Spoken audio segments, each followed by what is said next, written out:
We'll now move on to item number 3, section number 3, lessons and recommendations from Massachusetts. We have David Seltz, Executive Director of the Massachusetts Health Policy Commission.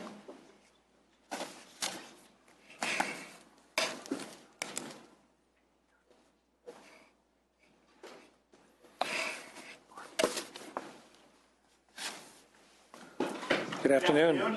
Thank you very much for having me here today, Mr. Chairman, and through you to the esteemed members of this committee. It is really an honor and a privilege to be here in Sacramento, California today from Boston, Massachusetts, to engage in this conversation on what is an incredibly important topic. And first want to really commend you, Mr. Chairman, and this committee's leadership in really thinking about healthcare affordability as a key component to healthcare access. We talked a little bit earlier about what does access really mean. And we think in Massachusetts, it's not just about having an insurance card. It's about having the ability to get the care you need at the right time and at the right place and at the right price. And that's something that we have been really working on. Massachusetts, as many of these committee members know, has a long, proud history of being a laboratory when it comes to healthcare policy issues. And this dates back to the 1980s when we enacted a number of insurance reforms through to 2006. When Massachusetts became the first state to pass a healthcare reform access law, which ended up becoming the model for the Affordable Care Act. And since that time, when we passed that law in 2006, our state has been very focused on healthcare cost containment and how we can have a sustainable healthcare cost containment growth over time in order to ensure that we meet that promise of being able to hold access for all of our citizens. We came here today, and I'm joined by my colleague Colleen Elstermeyer, who's the Chief of Staff. We flew across the country because we think that a healthcare cost containment issue is one of the greatest challenges facing this country. And we think that states have a central role to play in developing the solutions. And so we are here in a spirit of partnership to share with you about some of the lessons that we have learned and want to support this committee and this state in thinking about potential paths forward. Our work has culminated in a major reform that we passed in 2012, a healthcare cost containment bill that is singularly focused on reducing healthcare cost growth to something that is more sustainable over time. And we have targeted that at annual growth of 3.6% year over year. That is an aggressive target for our state, which in many years had 7, 8, and even double-digit growth in medical expenditures year over year. And it's a significant portion of our state's economy is tied up into healthcare expenditures. But we believe that having that sustainable growth is incredibly important, not only for state government and for its budgets, but for families and their budgets and for businesses in being able to offer great health insurance. We have are early in our experiments in thinking about states as a laboratory. We are only 3 years into this endeavor. I am here today to share some of our initial results, and the punchline is I believe that they are promising.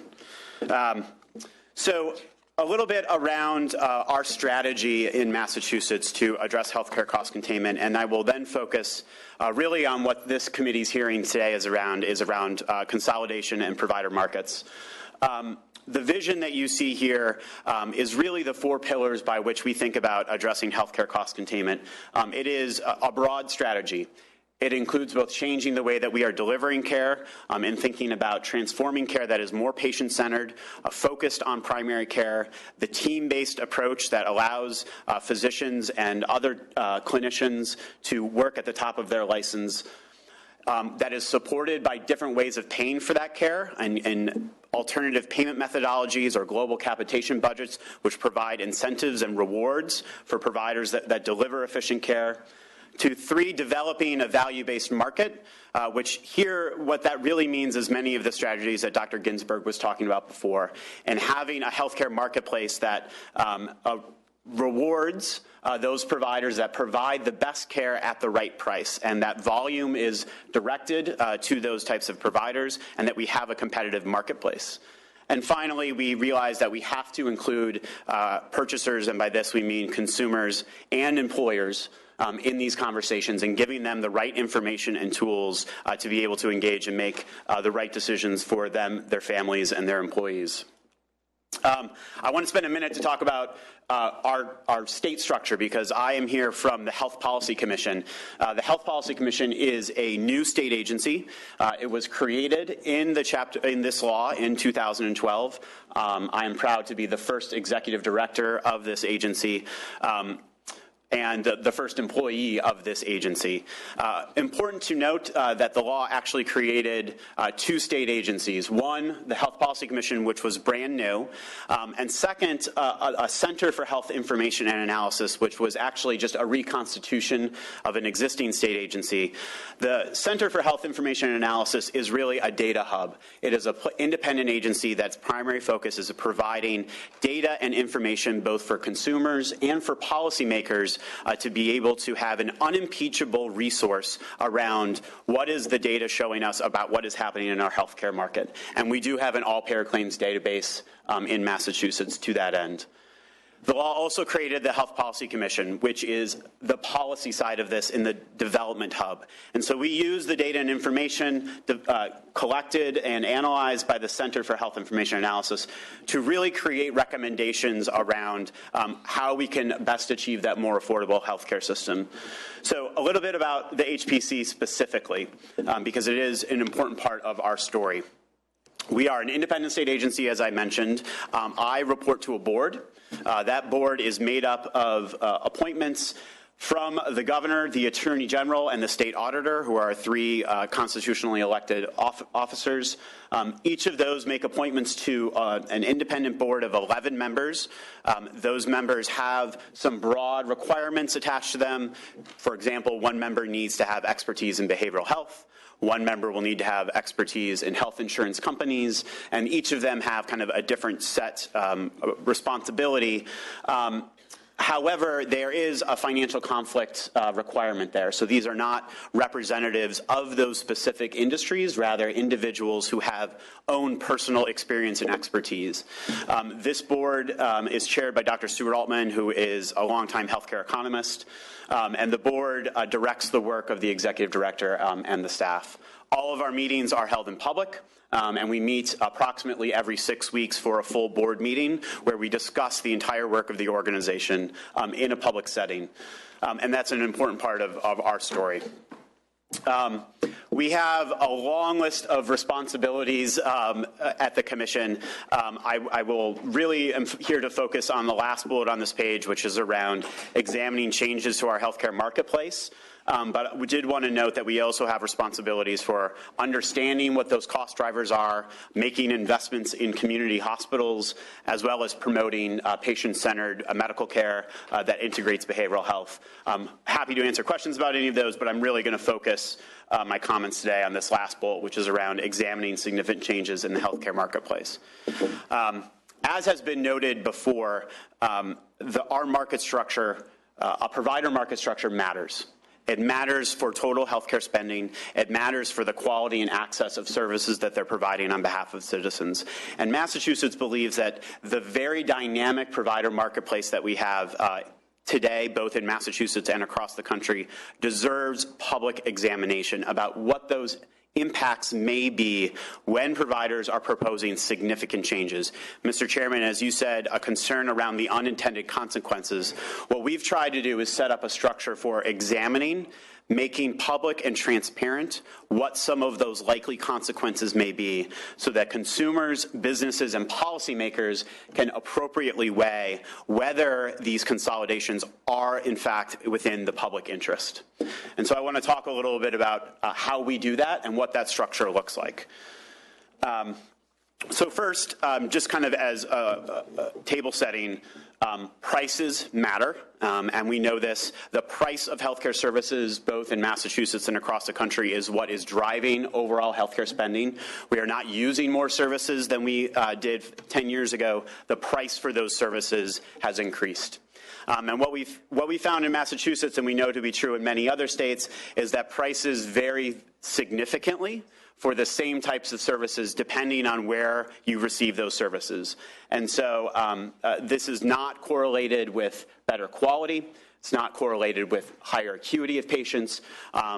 But we know that this variation exists. This chart really just shows in these four significant categories of different types of hospitals, the range of prices for the exact same types of services. And what you can see is that in each category, there's a huge range, and across all four categories, a significant range, such that you can have community hospitals that are charging prices requisite with an academic medical center, and much variation in between.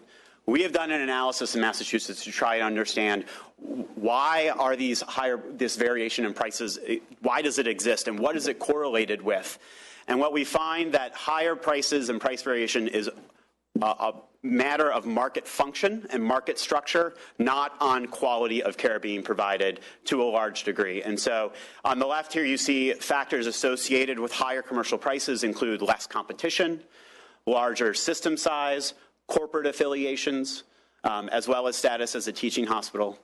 Factors associated with lower commercial prices include more government pay. And I think this is an important point because many claim that they have to negotiate higher commercial prices in order to offset losses on the government pay side.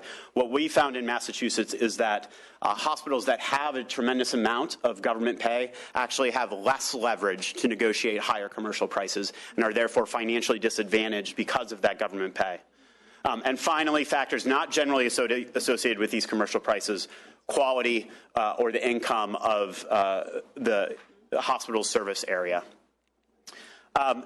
And we know that this variation exists, and we also know that it's consolidating.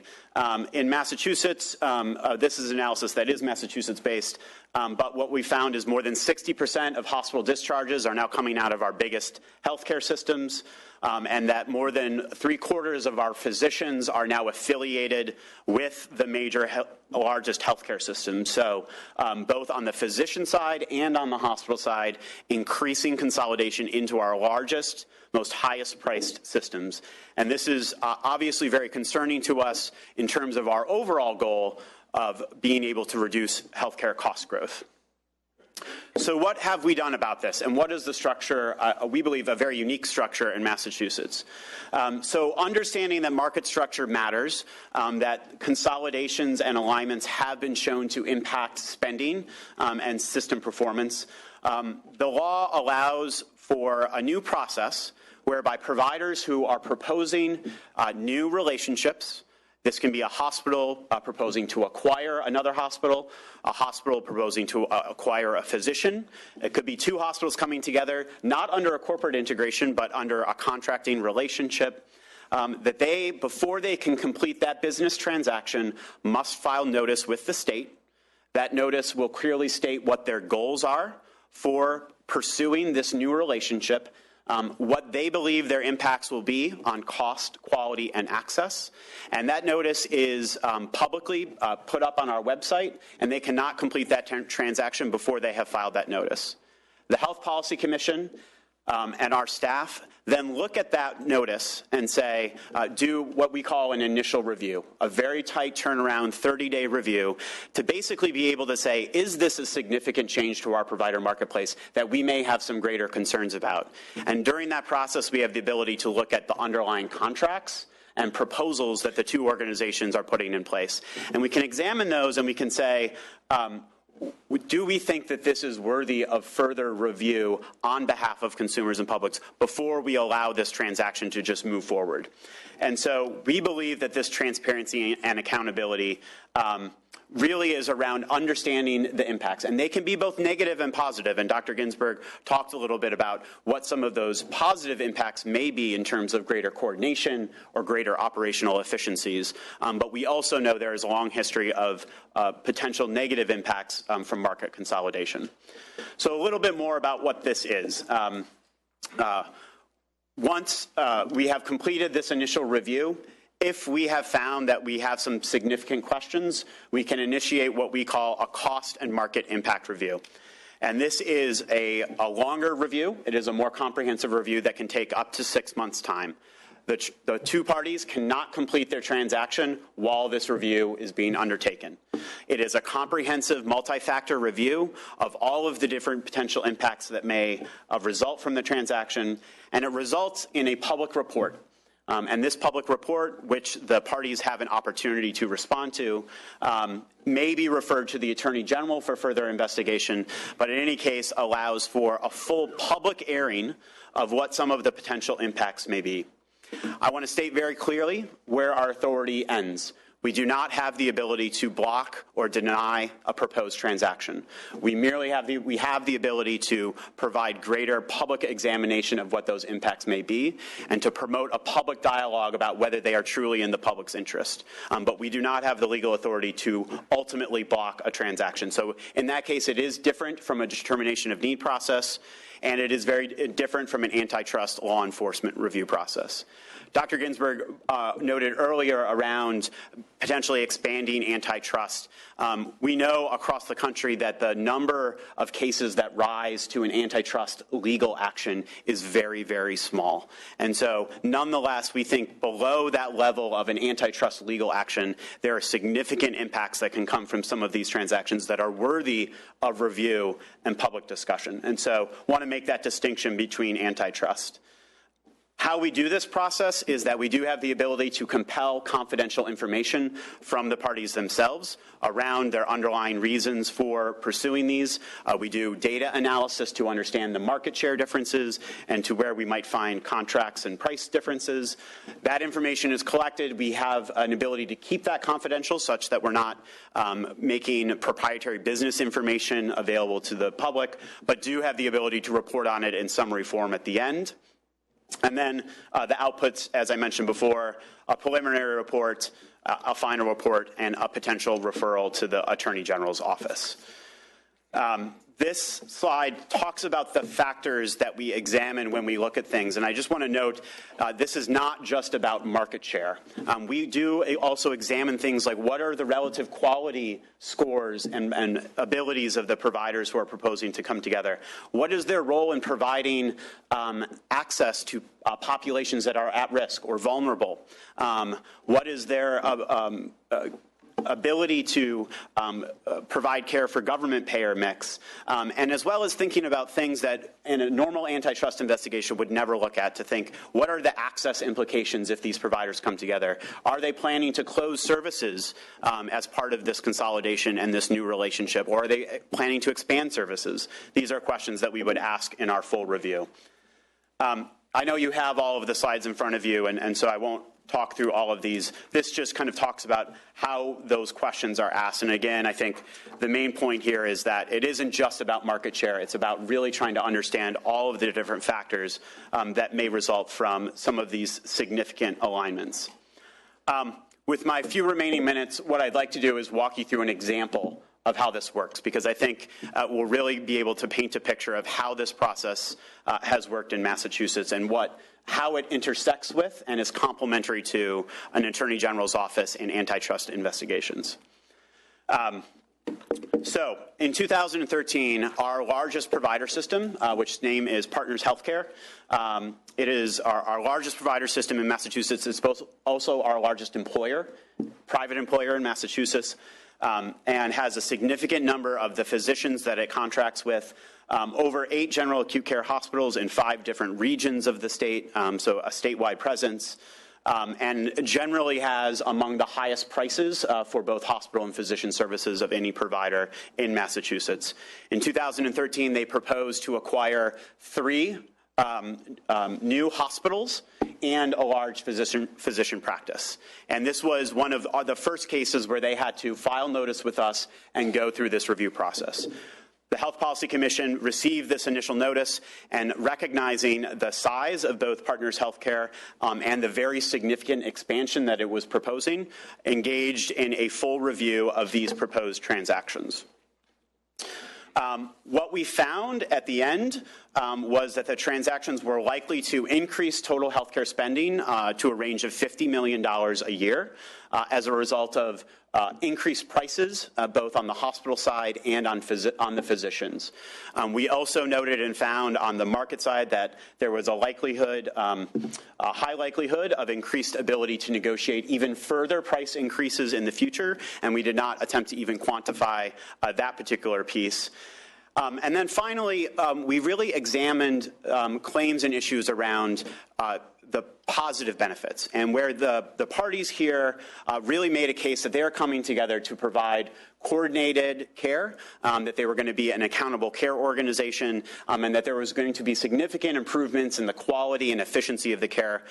We really tested those claims and asked very specific questions about when do you propose to implement these care coordination practices, on what timeline, and what evidence do you have that the so-called positive impacts of this transaction are likely to occur? And we found in this particular case that they did not provide adequate evidence around where the positive impacts may be in achieving kind of the positive side, potentially, of some of these consolidations. We ended up referring our report to the Attorney General's office, and the Attorney General's office was also in the process of an antitrust litigation investigation of the entities. They ended up, the Attorney General ended up negotiating a settlement agreement that would have allowed the transactions to move forward, but with some specific terms involved in it. The story doesn't end there, and I apologize for the slide. The court in Massachusetts had to review this proposed settlement agreement, and during this process they asked for public comment from any interested stakeholder. And this incredibly unique experience happened where other providers, health plans, consumer groups, community organizations, businesses, all looked at this transaction and looked at the report that the Health Policy Commission had issued publicly and began to question whether the settlement was truly in the public's interest, and raised a number of questions and concerns about whether the settlement, as had been proposed, was sufficient to really limit some of those potential negative impacts. And so the report really provided a catalyst for a public dialogue around whether this was truly the right step forward for Massachusetts.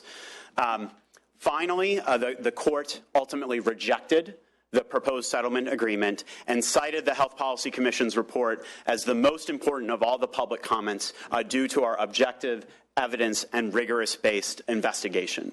The newly elected Attorney General decided to not pursue another settlement, and finally, the Partners Organization abandoned plans to acquire those 4 new community hospitals.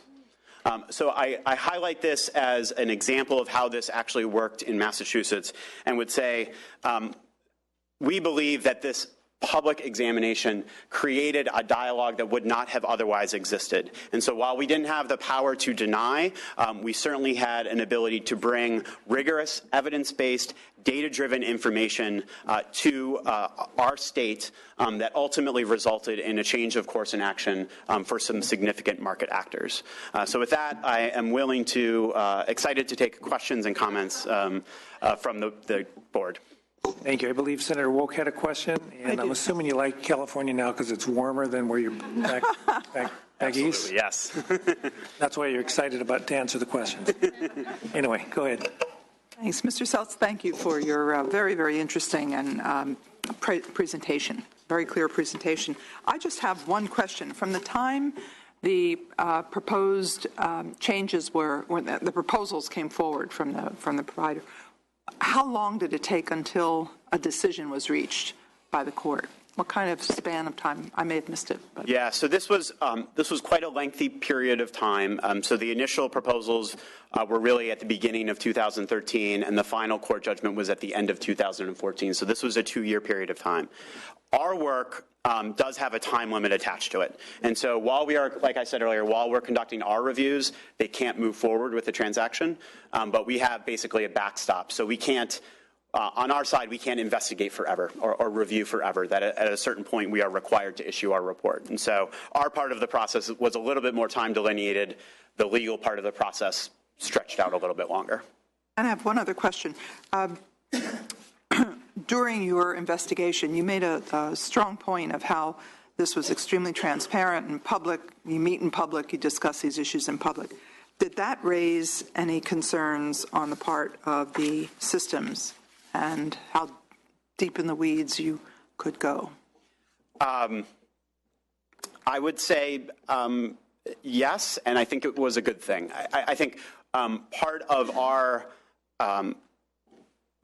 what makes this process work is that we are doing it in a way that is transparent and engaging and really bringing to light some uncomfortable conversations with some of the providers. And so we have 150 to 200 members of the public that attend every one of our meetings. We have members of the press that attend every one of our meetings. They're highly reported. And so in this case, we were certainly drawing more public awareness, and that may play out in both the press and in kind of general knowledge. And so I think for many organizations, they don't want to be on the front page of the Boston Globe around potential questions around their affordability and their plans for acquisition and consolidation. And so in that regard, I would agree with you. Yes, there's some uncomfortableness there, but I think a part of what made this process work. Thank you very much. I believe Senator Pan. Thank you. Thank you very much, Seltz. I appreciate you being here. Actually, I came from Boston. I did my training there. In fact, I was in Boston time when partners came together. It was right after a downsizing that happened in the general hospital sector at the time. That was in the 1990s with the movement managed care. Actually, California was way ahead. California was much more integrated. And in fact, I had worked with people like David Blumenthal and others there looking at academic health centers and consolidation and so forth while I was doing my fellowship in Boston at the time. In fact, I know some of the members personally. In fact, I was just in Boston in January, had some conversations with them about the Health Policy Commission and some of the things that were happening. In fact, I'm very familiar with this particular case because I know people both on the Health Policy Commission and at Partners and many of the other players as well. So I appreciate your presentation. So one of the things that we, of course, struggle with here, and actually maybe you can speak to, is that you talked about how your commission, as a state commission, did this in-depth analysis and so forth. So what kind of resources are you provided by the state, and who actually conducts this work? I know there's many academic health centers in Massachusetts. Is that something done directly by the commission? Do you contract that? Do you with some of the health policy folks over in Harvard or Tufts or Boston University or whatever?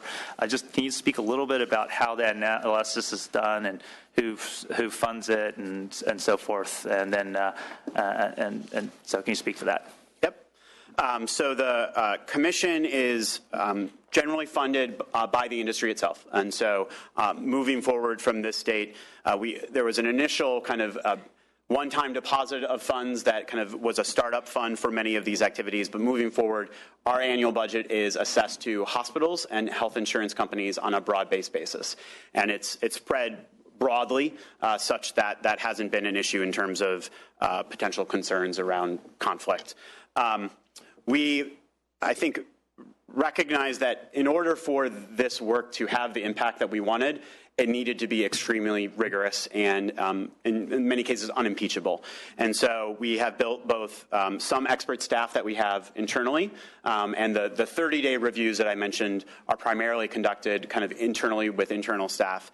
When we do the longer reviews, we do contract with outside experts and consultants. There are some services that frankly, a state government agency cannot employ directly. And so we contract with some of the nation-leading economists, actuarial firms, modeling experts, and accountants that help us be able to do this analysis in a rigorous way, and then stand behind the work at the end, so that when we put this out publicly, it's not just a government agency saying this, but really many different firms with many different credentials behind it. But it is a resource-intensive process. And so therefore, when that full, more lengthy review is something that is very judiciously utilized. And so to date, over 3 years, we have only conducted 4 of those higher reviews. And so I'm happy to provide you kind of more specific information if you're looking for kind of budgetary numbers, but I did want to confirm, yes, it requires both staff and consultants. Okay. Thank you. You know, I'm very impressed, and number one, I want to thank you for flying to California, and as I said, I'm very impressed with your Health Policy Commission and what the legislature found it necessary to bring forward and put into statute. And the last example you gave of how you're looking at this consolidation that essentially is going to increase the cost of health care to your constituents, and how you, along with the courts, prevented that. So this Health Policy Commission, what prompted the legislature and the governor to sign it? Was it to do this, but more in particular, was it because they were concerned of consolidations? Obviously, this was right around or after the Affordable Care Act. And so tell me what prompted this? And I have some other questions I want to follow up with you. Sure. I think, one, we have been, I think, fortunate in Massachusetts that our Attorney General's office released an examination report basically dating back to 2010 that highlighted the differentials in price that I mentioned earlier as far as the big significant variation.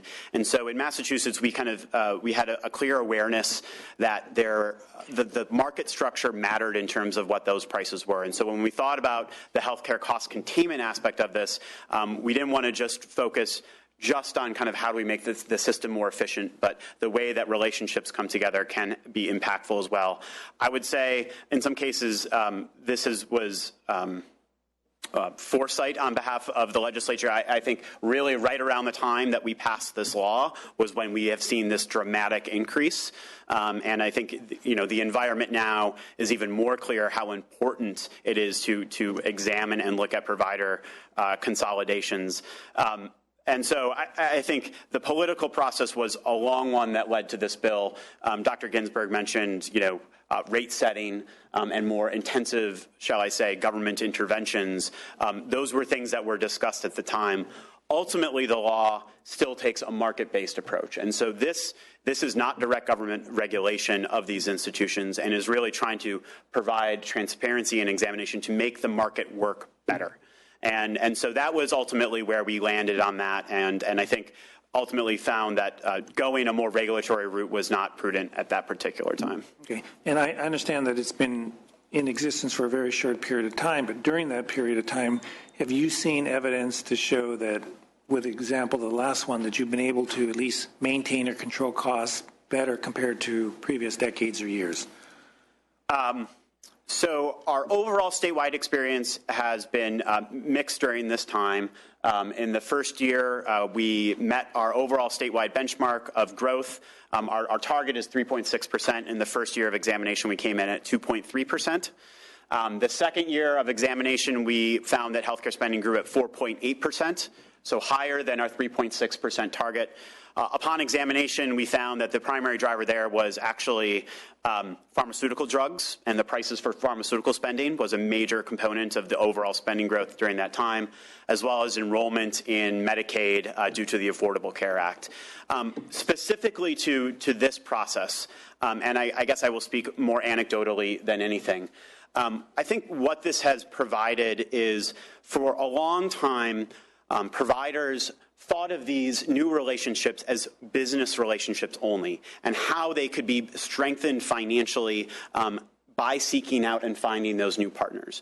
What this process allows for is we are asking questions on what is the benefit to society? What is the benefit to the whole state from you guys coming together? And what we've seen, and I would admit this is anecdotal, is when we've conducted some of these later reviews more recently, and we're able to get information about the kind of the development of these deals, explicit in the materials is their own consideration of what is the Health Policy Commission going to think of this deal. And are there ways that we can structure different parts of this to ensure that we have a really, really strong case to bring before the Health Policy Commission and having something that is going to really provide a positive impact. So even asking the questions and having some sunlight has changed the way that provider organizations are structuring these deals from the outset. Dr. Ginsburg mentioned something earlier around not all consolidation is the same. And so, we're talking here, and in this case, this was a corporate consolidation. And in some cases, what we've seen in Massachusetts is providers are now pursuing not corporate consolidation, but just contracting together, maintaining independent status, but contracting together in order to be able to do risk-based contracts or to do payment reform, but not having the full corporate consolidation. And so I think our results, our examinations have found that asking these questions have led to changes in the way providers have approached and thought about how best to meet their future needs, and look forward to reporting back with more results in the future. And you had mentioned that, the Health Policy Commission does not have the ability to block or deny, but in collaboration with the Attorney General, you've been able to at least have a public forum so that it can be brought to the courts.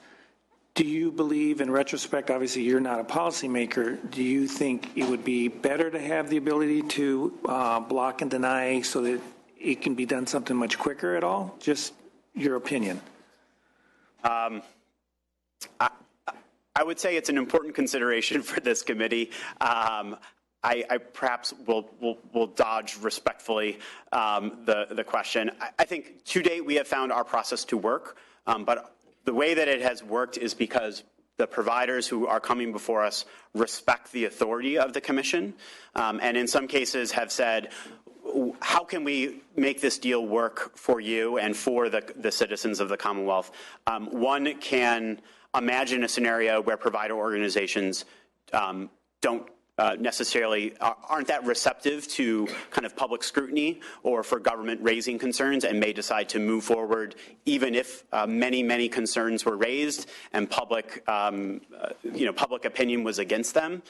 We have not had that experience to date. Okay. One last question. We're always doing hearings on cost containment, controlling cost. One of the ones is obviously in high cost drugs. You had mentioned high cost drugs. What is the Health Policy Commission, what have they done and what are they doing with recommendations about high-cost drugs, and how do you control that? So one of our broad mandates is to examine our performance underneath our goals every single year. We produce an annual cost trends report, which really dives deep into what are some of those underlying trends. All of these reports are on our website. Encourage you and others to check them out. We noted that in 2013 to 2014, the largest category of growth was prescription drugs. And this included both the new hepatitis C vaccine drugs that came on the market, but also included price increases for generics and price increases for brand name drugs that had already been on the market. And so we have a broad mandate to be able to provide policy recommendations to the state legislature.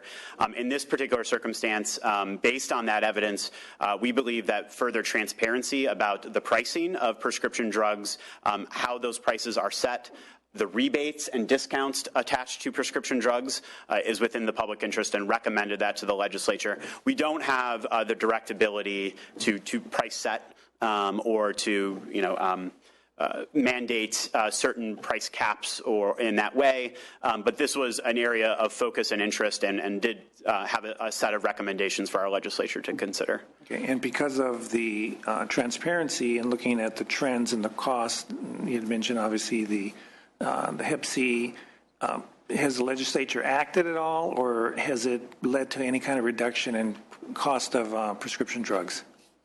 The legislature has not acted to date. I would say that there is a robust dialogue in Massachusetts around the impact of pharmaceutical spending. As this committee knows, Massachusetts, along with California, is often held up as one of those life sciences, pharmaceutical, bio-innovative states. And so we have a very robust constituency with very specific perspectives on this.